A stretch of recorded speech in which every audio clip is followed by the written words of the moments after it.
nagpoprotesta sila sa harapan ng na gusto nila sana man lang daw i-extend yung kanilang mga work permit, or dapat sana naman daw i-approve yung kanilang mga ina-applyan ng mga bagong permits.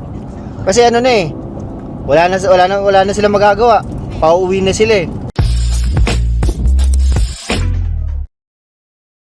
The group, made up of mostly former international students now in the workforce, wants an extension of at least 2 or 3 years for those whose permits expire in 2026. We all are literally suffering. We want some sort of status here. We are contributing, we are paying taxes, so we deserve a little fairness, I would say. Yun! Magandang hapon sa mga subscribers, mga viewers, mga subscribers natin yan. Pinipilit kong mag-video ng every other day. Para naman meron tayong upload sa YouTube. Dahil baka malimutan tayo ni YouTube. Mawala tayo sa algorithm. Pagod ang trabaho ngayon. Yung trabaho ko ngayon dito, talagang yung todong pisikalan, buhat ng mga malalaking bagay. Kung dati sa dati kong trabaho, rin ako storekeeper, mga shipper, receiver, ganyan. Mga maliliit lang yung mga binubuhat. Dito, yung mga parts ng truck. Hindi yung truck na ganito yung truck na malalaking truck talaga. Kaya ang bigat eh. Dapat lift with your legs, not your back. Kailangan i-bend mo yung knees mo pagka bubuhat ka. Kasi naalala ko dati, ilang beses na akong nagkaroon ng experience ng na yung likod ko. Ewan ko kung na-experience yun na to sa mga kaedaran ko. Nagbuhat ka, mali yung buhat mo, tapos yung parang biglang merong tumusok sa sa spine mo. Yung ganun ka bigla, tapos hindi ka makatayo. Ewan ko sa buong buhay ko, tatlong beses na yata nangyari sa akin yung ganun. Kaya ngayon ingat na ingat ako magbuhat. Kasi pagka nangyari sa yun, hindi ka talaga makatayo, hindi ka makabuhat. Yung alam mo yun, hindi ka makalakad ng diretso. Naalala ko dati sa unang beses nangyari sa akin yun, 1 linggo na wala yun. Ang sakit. Yung parang tinusok ng karayom yung yung alam mo yung sa may bandang balakang mo. Ping! Ganun. Tapos bigla kang hihinto eh. Ayoko na ma-experience yun, pusang sigurado hindi ako papasok eh. Yun, parang nangyari yun sa akin dati. Alam ko nag-workout ako nun mali yung buhat ko eh. Tapos sa trabaho nung nasa nasa opisina na ako nun. Ewan ko kung anong binubuhat ko nun. Tapos yung pangatlo sa trabaho rin, pero doon sa supermarket na. Kaya ngayon takot na ako magaganyan. Mahirap na puro buhat eh. Kaya ang ginagawa ko ngayon, mag-workout kahit papaano. Kasi para maging yung katawan mo naman active. Pero yun lang naman yung ko sa trabaho ko. Kailangan ready ka sa mga buhatan, sa galaw, lagi kang gumagalaw. Mahaba na naman ang intro Ang kwento natin ngayon, yung mga nakita nyo ba yung mga nagpoprotesta sa Winnipeg? Ilang araw na silang nagpoprotesta dun eh. Ang pinoprotesta nila na halo sila, mga student saka mga temporary foreign workers. Hulaan nyo kung anong lahi nila. Tama, mga mekus. Nagpoprotesta sila sa harapan ng saan ba yung pinoprotestahan nila na yun? Na gusto nila sana man lang daw i-extend yung kanilang mga work permit, or dapat sana naman daw i-approve yung kanilang mga ina-applyan ng mga bagong permits. Kasi wala na sila magagawa. Pauwi na sila eh. Syempre, ang naman diyan, nakakaawa din kasi alam ko yung yung feeling ng ganyan na temporary foreign worker ka, temporary resident ka rito sa Canada. Yung alam mo yung feeling ng walang kasiguraduhan.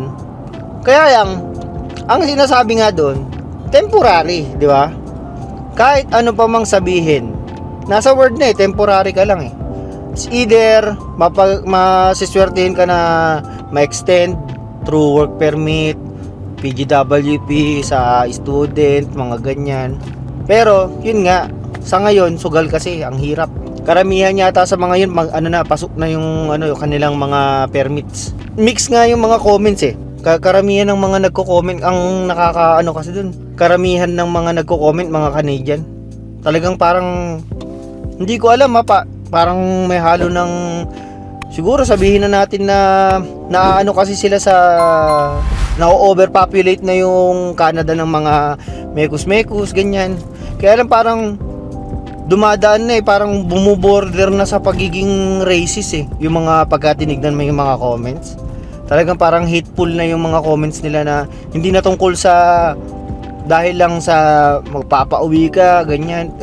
Parang may halo na pangmamak sa lahi na yun Kaya lang, yun nga, hindi natin masisisi yung mga Canadians na ang dati pa nilang pinaglalaban paano naman yung mga young Canadians. Yun yung lagi nilang sinasabi na kung lagi na lang daw pagbibigyan yung mga temporary residents, paano naman daw yung mga batang Canadians na gustong magtrabaho, gustong maghanap ng experience, ganyan.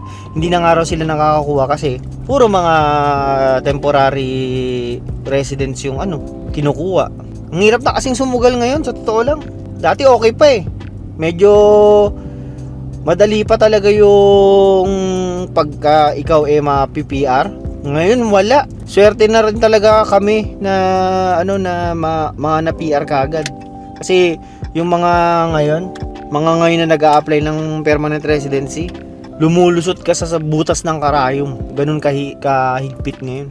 Pero wala tayong magagawa. Ganyan talaga si Canada Ang nakakatawa pang hado sa mga nagpo-protesta sa Winnipeg, di ba, syempre mga sila mga mekos-mekos nga. Di may mga syempre may mga nag-i-interview sa kanila doon na kung ano yung kanilang pinaglalaban, ganyan. Meron akong isang napanood, ini-interview siya, yung sa nila sa language pa nila. Syempre yung mga comment, pinuputakti sila ng mga comments na nagpo-protesta kayo dito sa Canada. Sana man lang yung pinoprotesta nyo English. Yung explanation nyo English.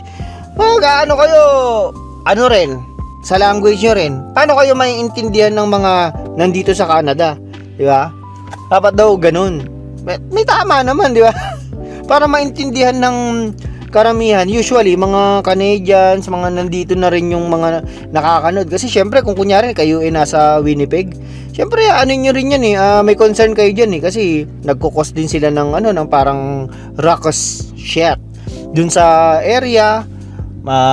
Imbis na matahimik doon, maraming mga tao, ganyan, nakaharang sila sa kalsada. Pero yun nga yung sinasabi nila, pagka nagpoprotesta kayo tapos yung salita nyo hindi maintindihan ng karamihan ng mga Canadian, so paano kayo sasang-ayunan? Tapos meron pa dun. Sabi niya, kailangan nyo kami dito sa Canada. Nagbabayad naman kami ng tax.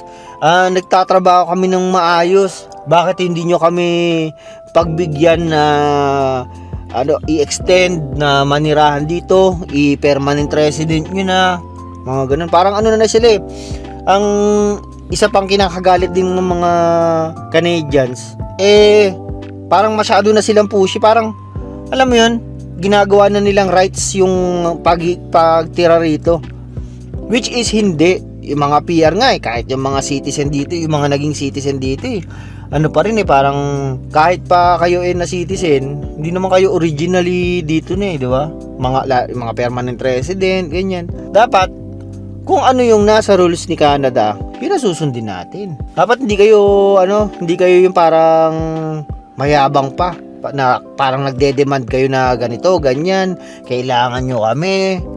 Dapat di ganun. Imbis na maging compassionate yung mga Canadian sa inyo, lalong nagagalit di ba? Tapos meron pa mga nagko-comment doon, sabi puro kayo mga nasa parang mga nasa, kasi usually pagka pumunta kayo rito nasa Tim Hortons, karamihan sila.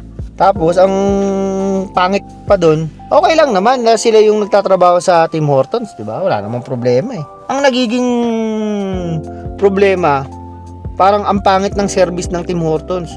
Hindi makaintindi, hindi laging meron pa nga may mga galit-galit pa, ganyan. Ewan ko ba? Pero yun lang yung sinasabi ko. Sana maayos na kung ano man yung nangyayari dun sa Winnipeg. Andito na yung misis ko, hindi ko alam kung natapos ng maayos yung video ko. O nga pala, baka gagawa ako ng bagong Facebook page ko. Dahil yung aking lumang Facebook page hindi makakita ng ng nasa Philippines pa kasi yung account.